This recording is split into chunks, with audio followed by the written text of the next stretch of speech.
Here in rural Cornwall, many primary schools face particular challenges relating to their size and location. In the second of two programmes, we visit the head teachers of three small, geographically isolated schools. Are you the Australian captain? In this programme, each head highlights a different challenge that they face in managing their school. Come on then, Jack, please. Gerry Sweet must overcome his school's geographical isolation in order to broaden his pupils' horizons. So you've got 24 children. Amanda Reynham's dual role as both class teacher and head demands strict time management. It costs £3 to feed one fox in your zoo for one Debbie day. Tregellas must look beyond her teachers in order to deliver the curriculum through a small staff body.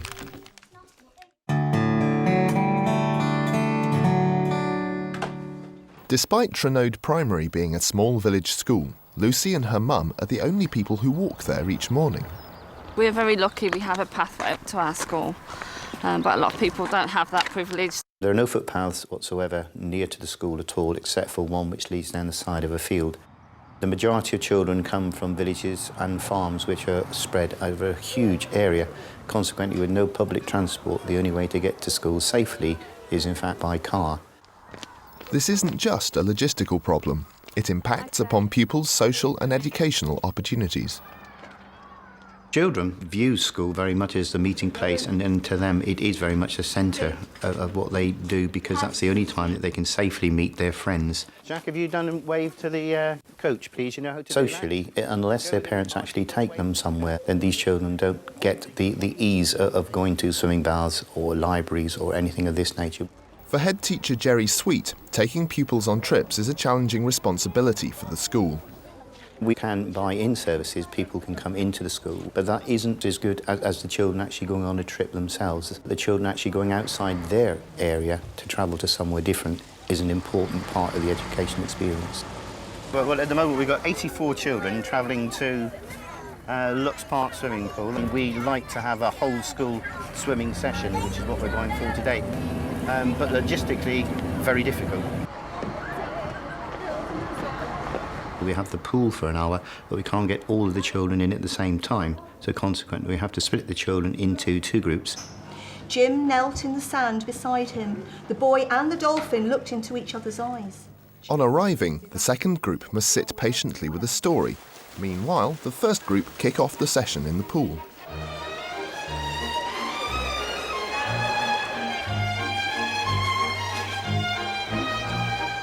Then it's all change. Group 1 dries off with the story as Group 2 dives in.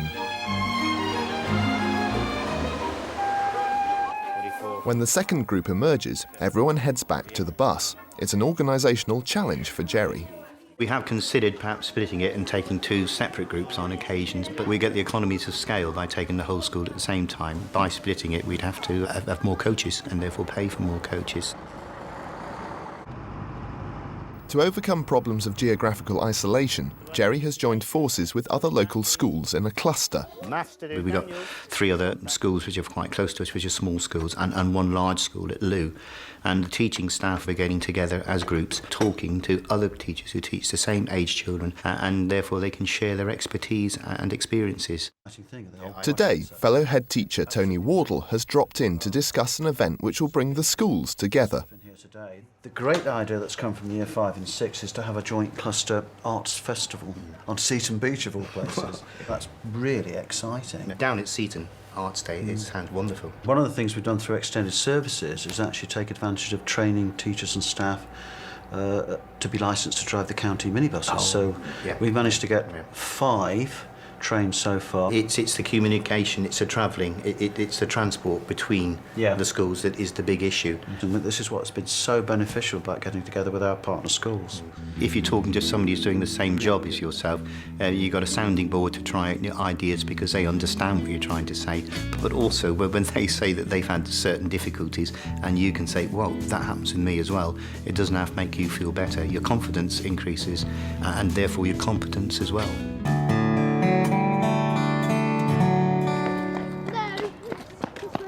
Like many small schools, Menheniot Primary near Liskeard has a teaching head. How many flowers were in each vase? What sort of sum would she do? Amanda Reynham has a dual responsibility, both as teacher to her class and as administrative head to the school. Do you have any phone calls? Yeah, just a couple. This makes for a busy start to each day.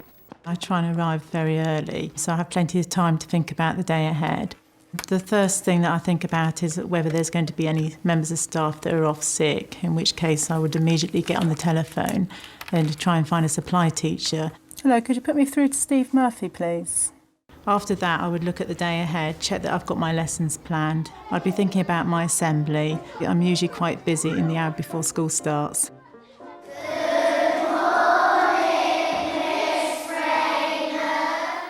Morning assembly requires Amanda to combine her roles, leading the whole school in exploring current issues. We're going to think this morning about turning over a new leaf, giving things up. As well as being the moral figurehead in a school this size, Amanda must assume more practical roles.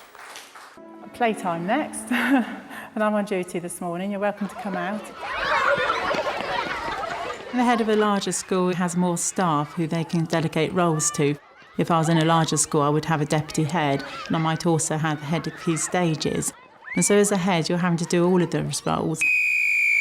With the end of break, it's time to don another hat. The challenge of having a role that is both head teacher and also class teacher is ensuring that the schools run efficiently and smoothly, but without compromising the teaching and learning. Today, Amanda's exploring division and multiplication with her class. How many pairs were there altogether? So you've got 24 children. 24 children. Working in pairs. Was that 12? 12? How did you work it out, Scott? It can be very hard to separate the roles of head teacher and class teacher, but when I'm in the classroom teaching, I try to give that my full attention. And I think the children expect that. They expect me to be their class teacher. Whilst I'm there for them. Can you put up your hand, please, if you understand how to do that problem? Well done, hands down. From 1 o'clock I work in the office. An important part of my job is actually being able to focus on the office work in the afternoon. And I always try and deal with the paperwork, if it is urgent, on the day that it arrives, because the next day I never quite know what's going to happen.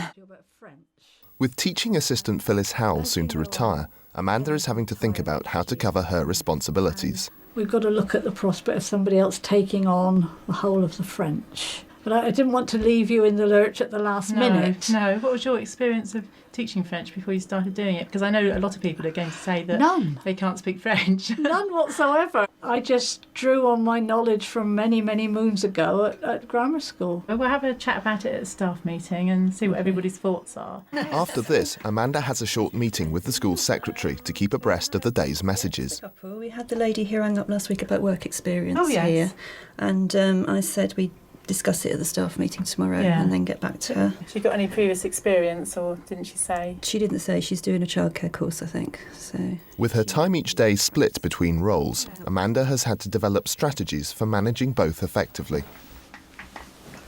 It's very, very important to prioritise the jobs and tasks that have to be done that day.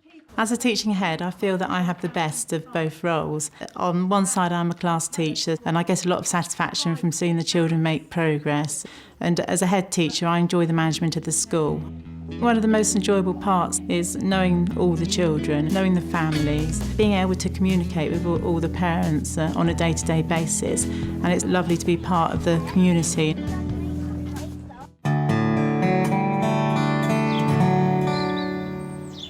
Braddock Primary near Liskeard has only 3 teachers, including the head. With 2 teachers currently away on a residential trip, Headteacher Debbie Tregellas has been left holding the fort. As a result, the school is turning into a zoo.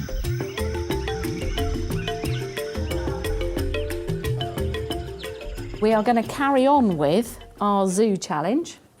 We need to go on to the different challenges for this morning. When the 2 other teachers are out of school, the planning of the days that they're away falls to me. We invariably take the rest of the children off normal curriculum and have a special time for us left back at the ranch. OK, yellow team. Wash hands, then find Mrs. Allen. With 2 teachers out of school, Debbie has brought in a supply teacher to help cover the staff absences.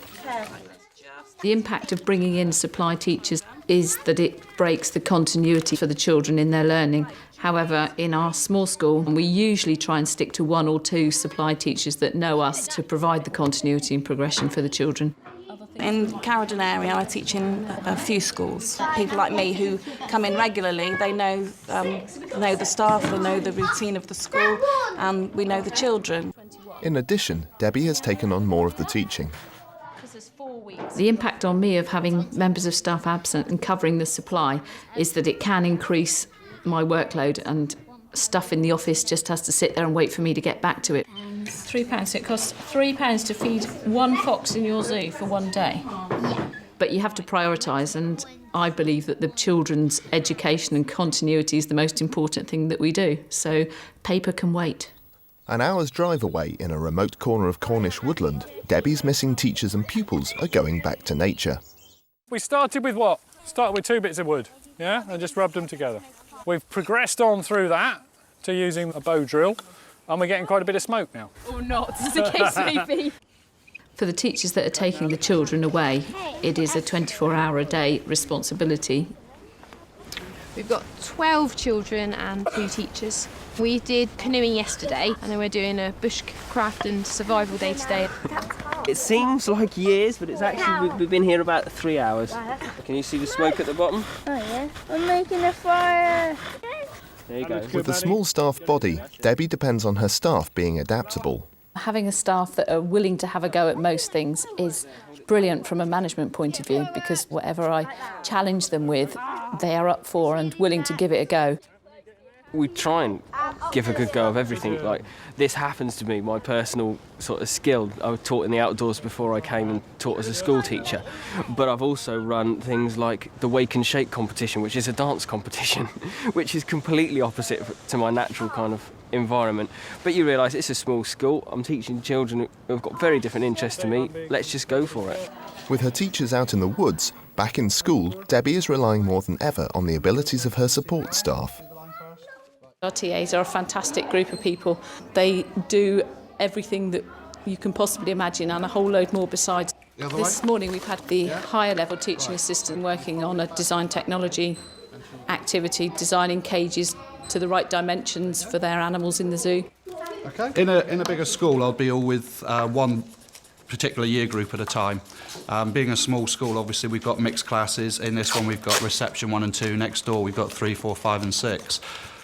So at any given time I could be working with either or all like we are now. For small schools like Braddock, the additional support of TAs or activity leaders like Jez is particularly important in enabling teachers to deliver the curriculum to pupils. We can't really run the activities and supervise the children while they're away. So we make use of Cornwall Outdoors. They run the activities for us. It's quite important that we've got them to enable the kids to have this experience, really. For Debbie, versatility is key to staffing her small school. Because of this, she has had few problems recruiting new teaching staff. On the face of it, a small school perhaps has a limited career path to offer teachers new to the profession. However, in some ways, small schools actually give them almost a baptism of fire, because they're offered responsibility from a subject through to running the school on a day when I'm not there very early on in their career, which perhaps is an opportunity they wouldn't get if they were in a bigger school. Oh, no.